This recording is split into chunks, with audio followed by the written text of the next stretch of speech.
ৰঙা ভেন্দি খেতিৰ বাবে বালিচহীয়া মাটি সৰ্বোত্তম বুলি বিবেচিত হয়।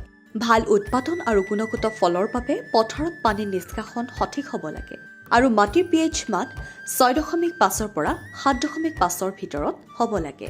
গৰম আৰু আৰ্দ্ৰ জলবায়ু এই খেতিৰ বাবে উপযোগী। খাৰিফ আৰু ৰবি দুয়োটা ঋতুতেই ৰঙা ভেন্দিৰ খেতি কৰা হয়। ৰঙা ভেন্দিৰ খেতি বছৰত দুবাৰকৈ কৰিব পাৰি। ৰঙা ভেন্দিৰ বীজ সিঁচাৰ সময় ফেব্ৰুৱাৰী মাহৰ আৰম্ভণিৰ পৰা এপ্ৰিল মাহৰ দ্বিতীয় সপ্তাহলৈ। ইফালে জুন মাহৰ পৰা জুলাই মাহত পথাৰত সিঁচিব পাৰি। ৰঙা ভেন্দিৰ খেতি কৰিবলৈ পথাৰত 2 পৰা 3 বাৰ হাল বাব লাগে।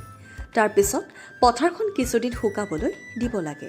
প্ৰতি একৰত 15 কুইণ্টল গোবৰ প্ৰয়োগ কৰি পুনৰ 1 পৰা 2 বাৰকৈ পথাৰখন হাল বাব লাগে। তাৰ পিছত পথাৰত পানী প্ৰয়োগ কৰি পুনৰ এবাৰ 2 বাৰ হাল বাই 2-3 দিনৰ ময়াই মাটি সমান কৰি বীজ ৰোপণ কৰিব লাগে। মাৰ্চ মাহত 10 পৰা 12 দিনৰ ব্যৱধানত, এপ্ৰিল মাহত 7 পৰা 8 দিনৰ ব্যৱধানত আৰু মে-জুন মাহত 50 দিনৰ ব্যৱধানত জলসিঞ্চন কৰিব লাগে। 4 দিনৰ পৰা 5 দিন যদি বাৰিষাত সমান বৰষুণ হয় তেন্তে জলসিঞ্চনৰ প্ৰয়োজন নাই। ৰবি বতৰত বীজ সিঁচাৰ পিছত 15 পৰা 20 দিনৰ ব্যৱধানত জলসিঞ্চন কৰিব লাগে। অধিক তথ্যৰ বাবে অভিজ্ঞ কৃষকৰ পৰা পৰামৰ্শ ল'বলৈ নাপাহৰিব। নিউজ ডেস্ক ৰিপৰ্ট অংকুৰিত অসম।